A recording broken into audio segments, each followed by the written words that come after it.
Good morning, sir.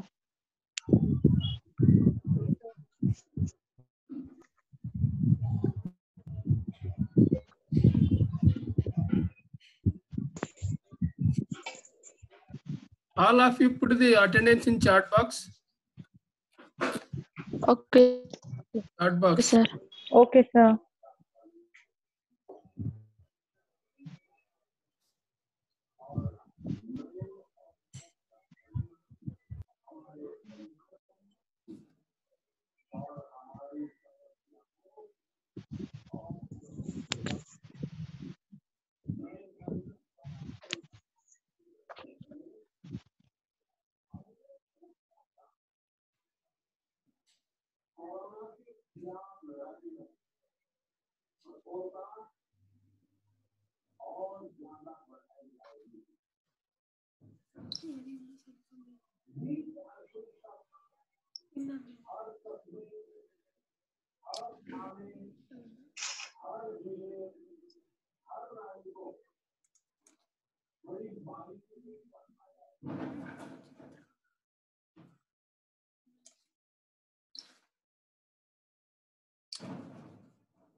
Can you everybody view the screen?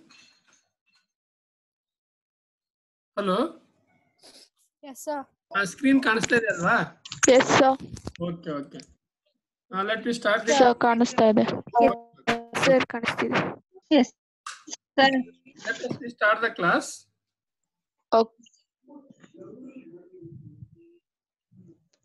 Okay, sir. Okay, here we have to study two theorems. One is a Leibniz theorem and one more is fundamental theorem of algebra. So before going to those theorems, before going to the study those two theorems, first we know that what is the meaning of head mass theorem is there. Then we study that theorem. Then we'll go understand that Leibniz theorem and fundamental theorem of algebra. So first definition is, it is a, what is here, this definition is convex function. Let pi be a real function defined on the closed interval AB. Pi is said to be a convex function. Here pi is a function. Pi is said to be a convex function of x on closed interval AB if given x1, x2, x3, these three numbers in belongs to this closed interval A comma B.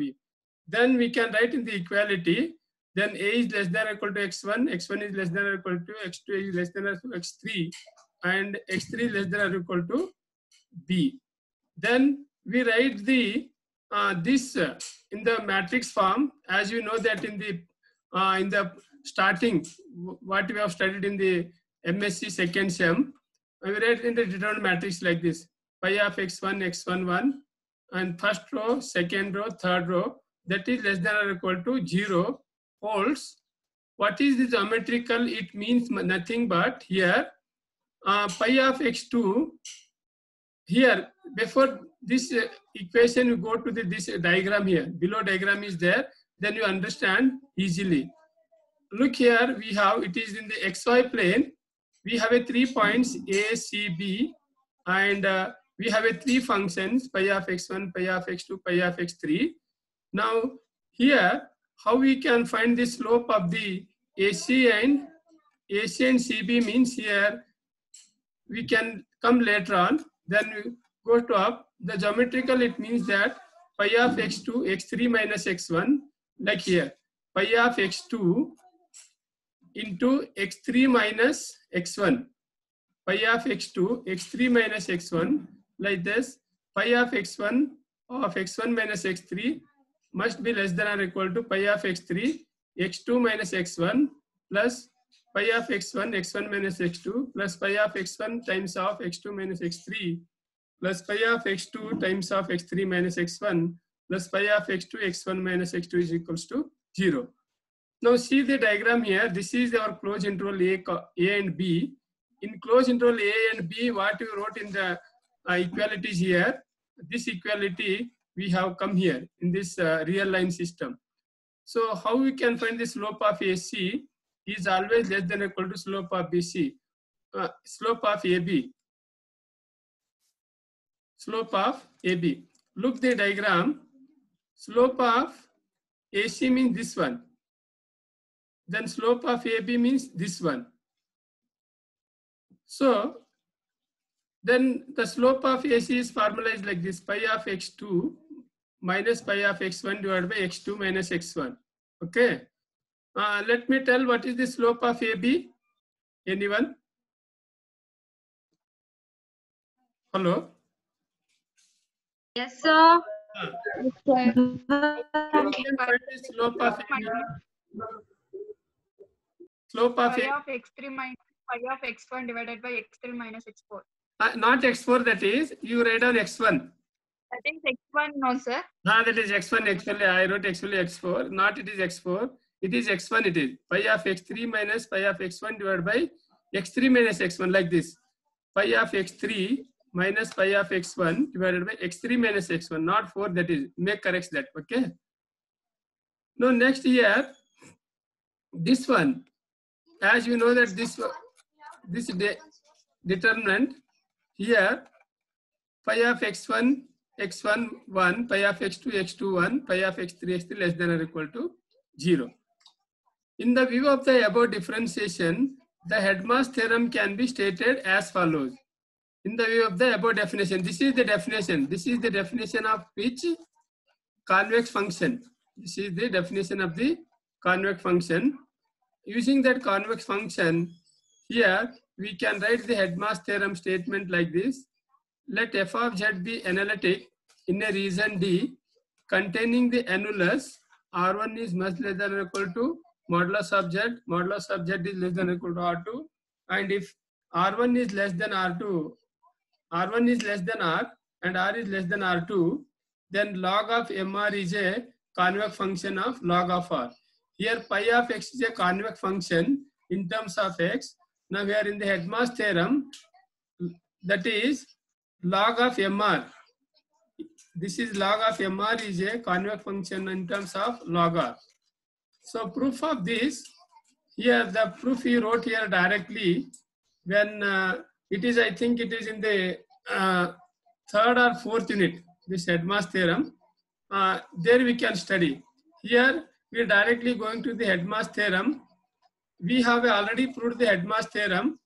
Proof: m log to the power of R2 by R1 always less than or equal to m1 raised to power log R2 by R into m2 raised to power log R divided by R1. Here this equation, what you have to do? applying the log on both sides. That means here you apply log, here is also. Then after applying the log, using the logarithmic definition, then how will get this step? How will that, Krishnan? Krishnan, are you hearing? Krishnan? Krishnan?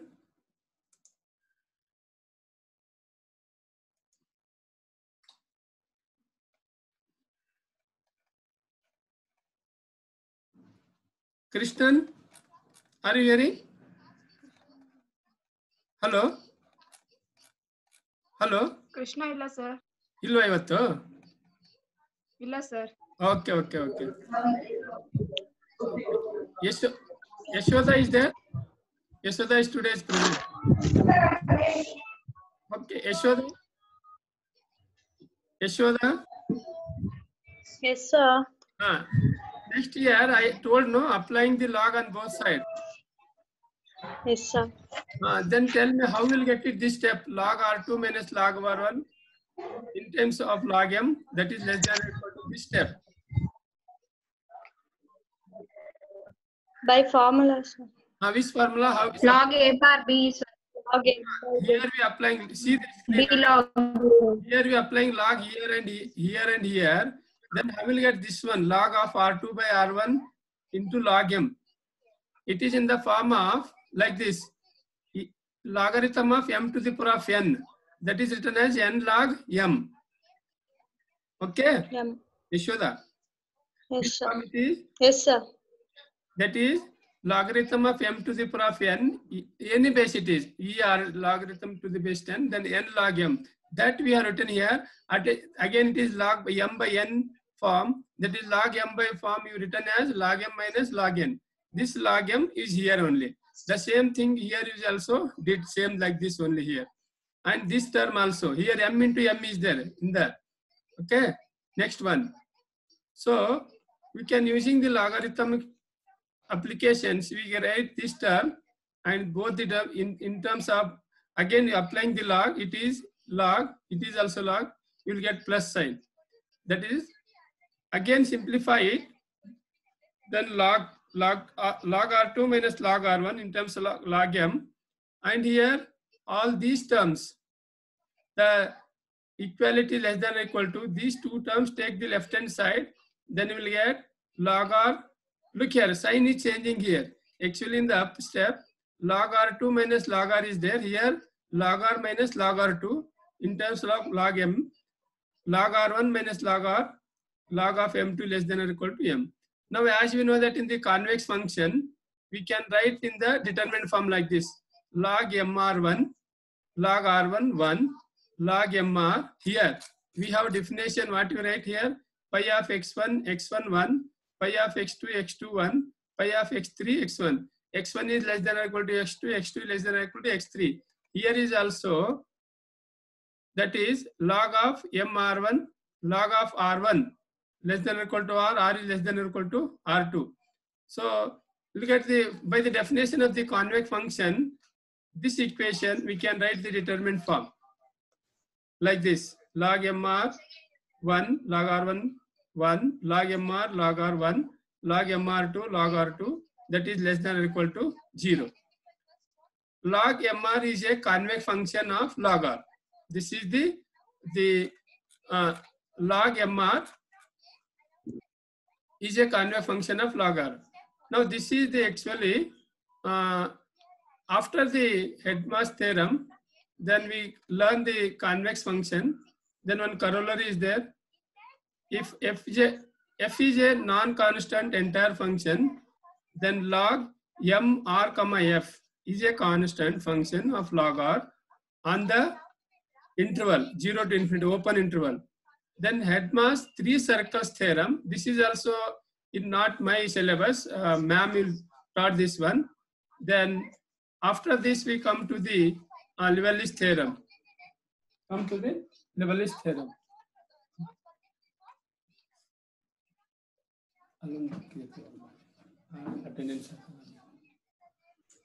Okay, what is the statement of the Leibniz theorem?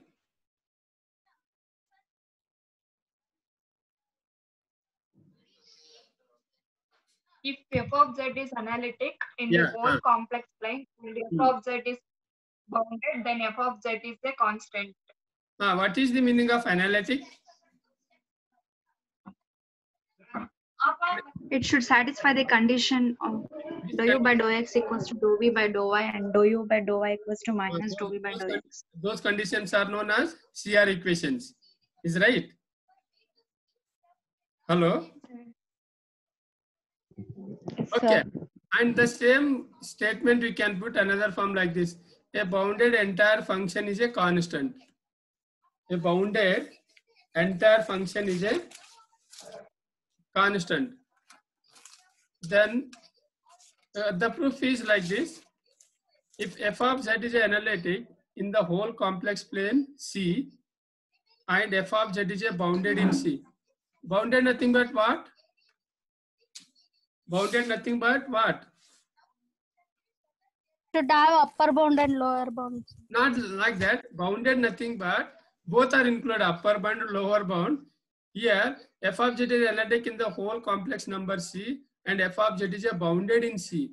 Upper bound and lower bound. That is, there exists a positive number m is greater than 0 such that modulus of f of z is less than or equal to m for all z belongs to, here this is complex number. Here actually here this, look here, this is a complex number. This is does not belongs to complex number. It is z belongs to not a complex number. Let a be any complex number. Choose r is greater than 0 sufficiently large if epsilon is greater than 0, given 1 by r is less than epsilon. Here r is positive and epsilon is also positive, then 1 by r, then it is very less. It is 1 by r is less than epsilon. It is very small number. Let zeta denotes the circle. This is the modulus of z minus a is equals to r. What is r? Here with r is greater than 0, it is the denote the circle. This is also disk. It is modulus of z minus a is equals to r. Then we have already studied Cauchy's integral formula for the derivatives. That formula is here. Then it is f dash of a is equals to 1 divided by 2 pi I integral over zeta f of z divided by z minus a whole square dz. Now also here modulus f of z is less than m. Modulus f of z is less than m. Then for all z belongs to zeta. Then this equality substitute here. Then before that you take the both the sides modulus. Modulus of f dash of a is equals to modulus of 1 by 2 pi I and integral over zeta f of z divided by z minus a whole square into dz. And this modulus f of z here equals to sign is there, then you'll get the less than or equal to, because applying the modulus f of z separately and denominator dz, then modulus of f of z is less than or equal to m, substitute here. Then z minus a is what? What is z minus a? Tejasri NS. Tejasri, now are you hearing? Tejasri? Hello, yes, sir. Tejasri. Next here I actually Yes, sir. writing z minus a whole square is equal to r square. Where it is equality? Where it is? Sir. Here I substituting z minus a is equal to r square. No, here. Modulus of f of z. Yes, sir. Screen ಕಾಣಿಸ್ತಾ ಇದೆಯಾ ತೇಜಸ್ವಿ ಅವರೇ? Yes, sir. ಕಾಣಿಸ್ತಾ ಇದೆ, sir. Yeah, f of modulus f of z is equals to, I substituted here. Yeah, okay. Look the screen. I'm Yes, sir. moving the cursor. And here you are substituting r square. Where this value it will come? Here, modulus of z minus a is equals to, you substitute r, then you get z r R. square. 1 by 2 pi Yes, sir. dz. Then here already Yes. yeah, we okay, good. Then here we considering z minus a, modulus of z minus a is equals to r. Then that z minus a is equals to r. Then take left hand side a. Z is equal to a plus r e to the power of I theta. First you remove the modulus.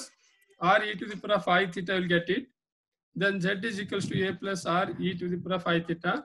Differentiate z with respect to theta, we'll get dz is equals to this term, and take the modulus of dz is equals to, take the modulus this also.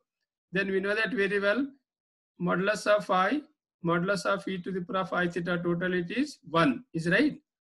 Then f dash of a, modulus of f dash f, again go to back, substitute the values, that is less than or equal to m by r square 1 by 2 pi into L 0 to pi r d theta.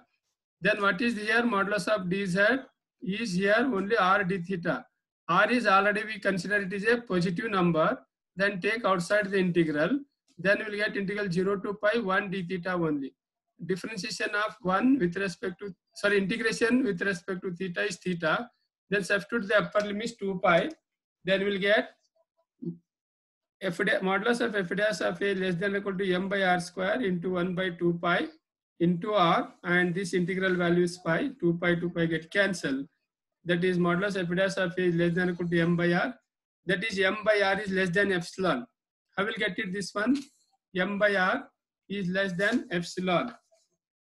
Devakumar ji, yes? 1 by r is less than. Devakumar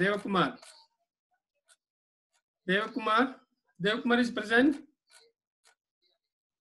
Devakumar, ಕೇಳಿಸ್ತಾ ಇದೆಯಾ? Okay, let it be. Manusri is not there today.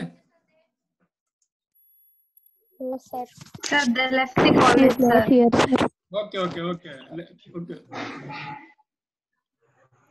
Ushayam.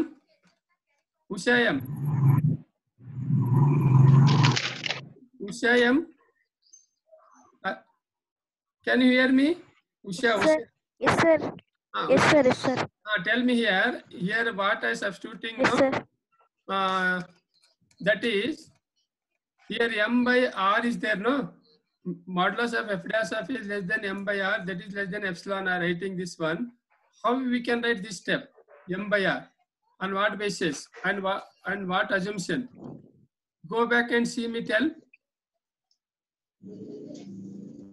M by r ಬದಲಾಗಿ less than epsilon ಬರ್ತಿದೆ ಅಲ್ವಾ, ಹೇಗೆ ಅಂತ. M is it is modulus of f dash of z is m.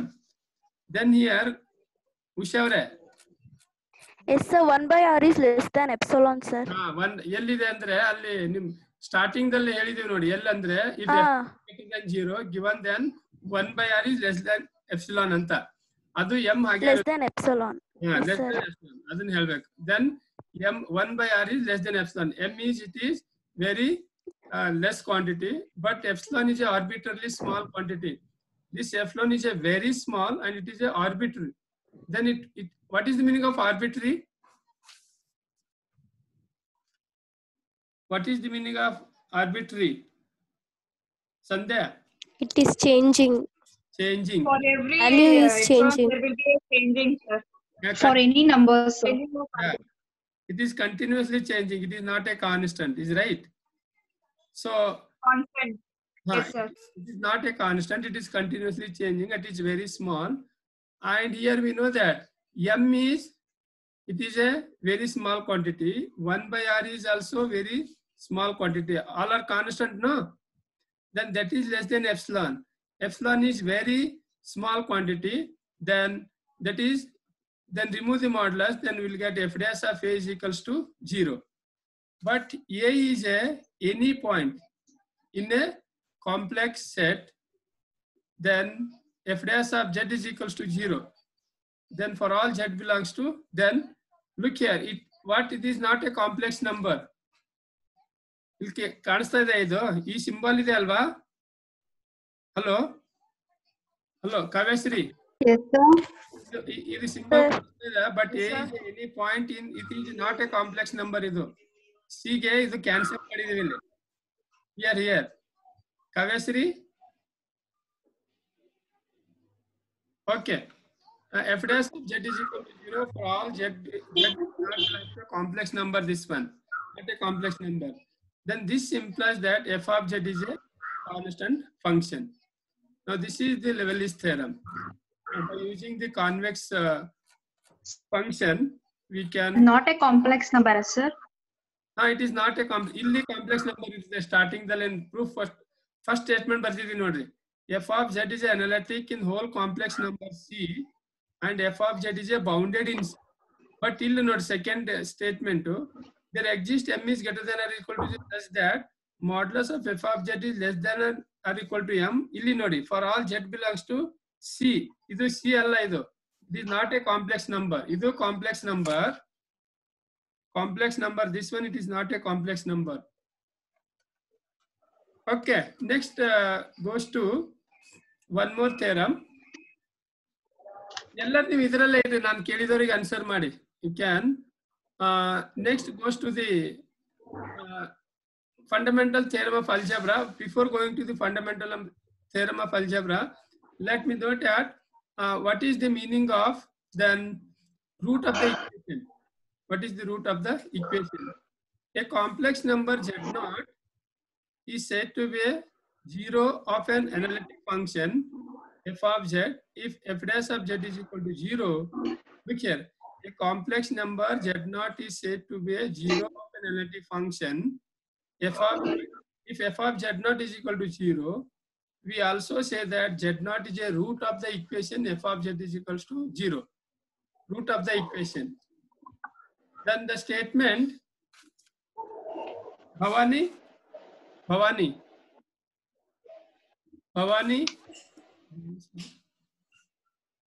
Yes, sir.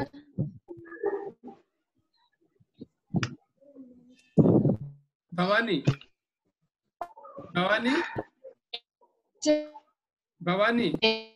can you hear me?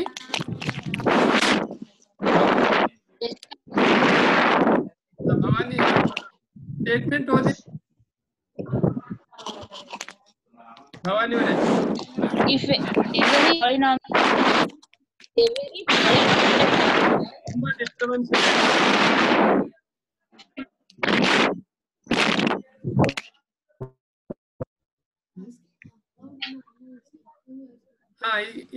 every polynomial equation of a degree every polynomial equation n roots, that is if p of z equal to a naught z power n plus a1 z power n minus 1 plus a2 z power n etc. plus an n minus 1 z plus an equal to 0, where a naught not equal to 0, a1 a2 up to an are complex constants with a naught not equal to 0, then there are n roots of this equation and n is greater than 1. Okay, good. Mudasir Pasha. Yes, sir. Mudasir Pasha, where a is not equal to 0, a naught is supposed. Hello. Hello. Mudasir Pasha. So voice is breaking, sir. Mudasir Pasha. Hello. Kya barta hai? Hello. Voice is breaking, sir. Okay. Now. Hello. Now break ಆಗ್ತಾ ಇದೆಯಾ? Now it is okay? Yes, sir. Yeah, yes, sir. Okay. Now look there, where a naught is not equal to 0. Then suppose a naught is equal to 0. What is the polynomial degree? Hello. A naught not equal to 0. N is right. Yes, sir. If a naught is equal to, what is the degree of the polynomial? Hello. Kya barta idea? Sir, voice cut ಆಗ್ತಾ ಇದೆ, sir. Okay, leave it. Okay, continue. Okay, One minute, sir. the statement of this, the simple thing I will tell you, you know that very well. Suppose the linear equation, how many roots? One root. If it is a quadratic equation, how many roots? Two roots. If it is a cubic equation, how many roots? Three roots. And goes on to like this up to nth degree. That nth degree, how many roots? Anybody? How many the nth root equation? Nth degree equation? N roots. N number of N, sir. N. N number of roots. Good. That is the actually this statement theorem. That's all. we already put in the lower classes, but here it is the in the complex number we can prove this way. That is simple way. Suppose linear equation has a 1 root, quadratic equation has 2 roots, and cubic equation has a 3 roots, and so on. Suppose the polynomial has a nth degree, that equation has how many roots? Nth roots. So that we can prove the following like this. Proof is, here we have considering the polynomial, P of Z is a polynomial, A naught Z to the power n, A1 Z to the power n minus 1, an minus 1 Z plus an. Suppose P of Z has a no zeros in, this is not a complex number. We are assuming that suppose P of Z has no zeros in not a complex number, then P of Z is not equals to 0. For any Z belongs to not a complex number. It is not a complex number. The P of Z is an analytic function. Then 1 by P of Z is not equals to 0. Then here P of Z is not equal to 0, automatically 1 by P of Z is not equals to 0. Then 1 by P of Z is an analytic function in not a complex number, whole of complex number. Complex number, not a complex number.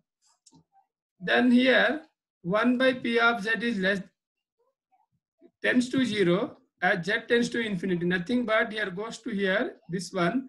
Suppose here this P of Z, when it tends to 0, this Z tends to infinity. Then 1 by P of Z is bounded in not a complex number. Hence by Liverley's theorem, 1 by P of Z is a constant function. If this equality holds, which equality? If 1 by P of Z is tends to 0 as Z tends to infinity, then 1 by P of Z is a bounded in not a complex numbers. So hence by Liverley's theorem, 1 by P of Z is a constant function. Then 1 by Pz is a constant function means automatically the denominator P of Z is a constant function. And this is the contradiction that P of Z is a polynomial. So P of Z must have a 0. P of Z is a 0, nothing but a root. What is the meaning of 0? If suppose that P of Z must have a 0, say alpha 1, that is a 1 root. We consider in not a complex number, that is P of alpha 1 is equals to 0.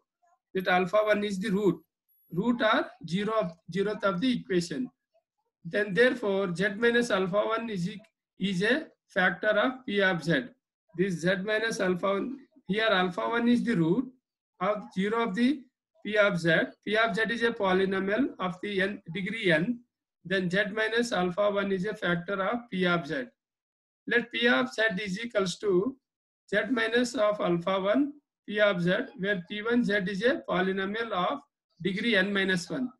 P of Z is a polynomial of degree n. Then this is P1 of Z is a polynomial of degree n minus 1. Less than, that is n. That is n minus 1. If n minus 1 is greater than or equal to 1, then P1 of Z has a 0, because P1 is a 0 means one root is there. P1 of Z has a 0, say some number alpha 2, then P of Z is equals to Z alpha 1